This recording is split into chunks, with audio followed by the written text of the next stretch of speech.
Have you slugged any members of the paparazzi in the face yet? Ha! Man, that's no. That would be bad. That would be bad and not productive and a huge step backwards for all progress. You're a patient man. Thank you. Well, you know, I try to keep a 360-degree awareness of all things and cause and effect and what's really going to matter tomorrow and what's really going to matter next week and what's really going to matter a year from now. Gotcha. Here's a big one, kind of related I to would what slug a paparazzi in the face if I had a fist right almost about to hit me in my face. Okay. But then I would do that for anybody. So it's not really I think being me, you'd have to hit somebody. There have to be a picture like a photo finish. You'd have to have a knuckle actually touching your cheek while you have to not yet be at their cheek. I was not even worth it. So you'd be like Neo and they'd be Agent Smith? I would, yeah. But running like a bitch, I think, is the least expensive way to avoid any sort of a situation for me.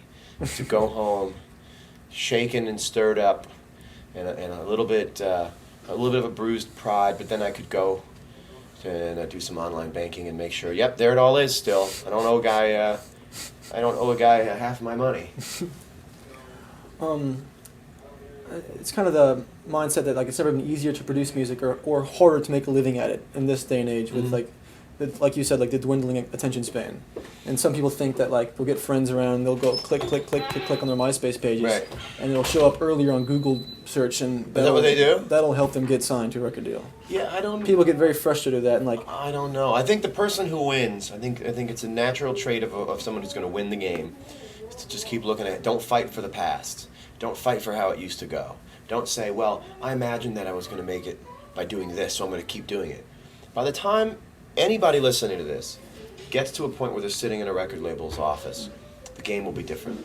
Mm-hmm. And it's a matter of being adaptable. And I've never resisted it. I've never resisted somebody calling, manager calling saying, so Sony has this new technology, put the music there. Well, what am I going to do arguing with people about how they want to listen to music? That's why I say it's technology proof, writing songs, But you could probably go back and find any decade when you're a kid dreaming about making it. By the time you make it, God bless you if you do. hey buddy. By the time you make it, you're not gonna recognize it. Take plenty. Would you think the industry is kind of in a sinking ship right now? Because it feels very intimidating starting out. The industry is based on what music is coming out of it. So if there's a stable of great songs, and the industry has music to put out, then the industry, the more the music industry can be a distributor instead of a manufacturer, the better for everybody. When a record company has to manufacture music because there's not enough music being manufactured off-site, brought into it's really sort of a manufacturer distribution thing. If there were 20 great new bands, I remember these Super Tuesdays where it'd be like Garth Brooks, it'd be Garth Brooks, it'd be like Jay-Z, it'd be like Soundgarden, all on the same day. You go out and you buy like all this. That's because there was Garth Brooks and Soundgarden and these bands. And I just think because the manufacturing process, that's the independent manufacture of music before getting to a record label is so dead. The artist development means an artist developing himself. That's really what it means. And the fact that there's really no artist development means that the record label has to manufacture and then distribute. And really the record label is at their best when they're distributing great product. So the industry is as good as the product being fed to it.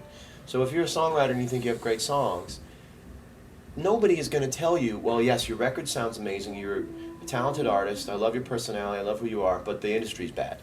It would never happen. It's sort of like supply and demand. And the demand is pretty high right now because the supply is pretty low. And the reason that you hear stuff on the radio that you go, how did this make it to the radio, is that radio doesn't have the option of going, there's nothing good out this year, so we're not going to play anything new. They have to keep finding whatever the best new thing is. So I think as soon as you put something in the pipeline that people really love, the industry comes back alive again. So do you think it would make sense to try to do now what you did 10 years ago? I don't think it makes sense to try and manipulate your moves out of expectation, out of what you think someone else's expectation for your moves are. I think it's a dangerous game to play. Well, they're probably going to want this, so I better. All you got to do is put your songs together, manufacture your music. I don't mean that in a negative way. I mean, really, you're putting together your product and tour on it and play and find an audience. And whatever happens from that's going to be authentic to the music that you're making, you know. But there's too many people who I think are walking around Berklee going, what do people want? Like, what's a record company going to want? They're just going to want something that sounds good, that they're going to sell to people who like music, who like that song. It's a very simple process. The process gets difficult when the song isn't good. That's when the real weirdness kicks in. After your stint with your TV show and the bear costume, by the way. Thank you very much. The stand-up thing, do you want to pursue these forms of entertainment? Yeah, I am, and you'll hear more about it and see more about it in the future.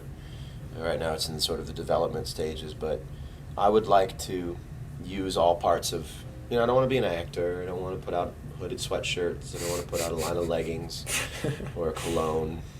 I would put out a cologne, it would just be called Tide by John Mayer, and it would just be Tide. Like Febreze Tide? Or it would just be Tide. It would be like Mountain Fresh with the green cap. It would be Tide. That really all it would be just Tide concentrated in a bottle that looked like Tide. It was a very, very small Tide bottle with a little spray pump on it. Okay. With a little spray bottle on top. Beautiful. Thanks a lot for talking to me, man. Thank you. Zac Taylor signing off with Mr. John Mayer. And this is the sound of the handshake. Hold on, get the slap in there. That's the handshake. Say hi to my mom right quick. Her name's Dale. Hi, Dale. It's John. Listen, there were some things that I wanted to talk to you about. I know that we said we were cool last week, but then on the way home, I started thinking about a couple things, and I don't know. Listen, get back to me, okay? Because I want to see us carry on. I don't want to have to. Just get back to me, okay? Thanks. I love you, Mom. Goodbye.